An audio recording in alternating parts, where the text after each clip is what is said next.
যখন কোনো বান্দা সূরা ফাতিহার একটা করে আয়াত বলে আলহামদুলিল্লাহি রাব্বিল আলামিন, সঙ্গে সঙ্গে আল্লাহ জবাব দিয়ে বলেন হামিদানি আবদি, বান্দা তুই আমার প্রশংসা করলি। আর রহমানির রহিম যখন বলে আল্লাহ বলেন আসনা আলাইয়া আবদি। মালিক ইয়াউমিদ্দিন যখন বলে আল্লাহ বলেন মাজ্জাদানি আবদি। এরপরে যখন বলে ইয়াকা না'বুদু ওয়া ইয়াকা নাস্তাঈন পর্যন্ত যখন বলে আল্লাহ বলেন বান্দারে তুই আমার কাছে কি চাস, প্রাণ খুলে চা রে বান্দা।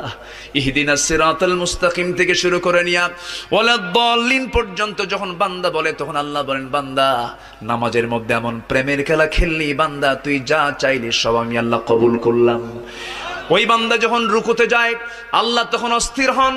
ওই বান্দা যখন সিজদায় যাওয়ার জন্য প্রস্তুতি নাই, সমস্ত ফেরেশতাকে ডাক দিয়ে বলেন ও ফেরেশতারা, এই বান্দাগুলো আমাকে দেখলো না, রাসূলকে দেখলো না, কোরআনকে দেখে হাদিসকে বিশ্বাস করে আমাকে খুশি করার জন্য তার সবচেয়ে সম্মানজনক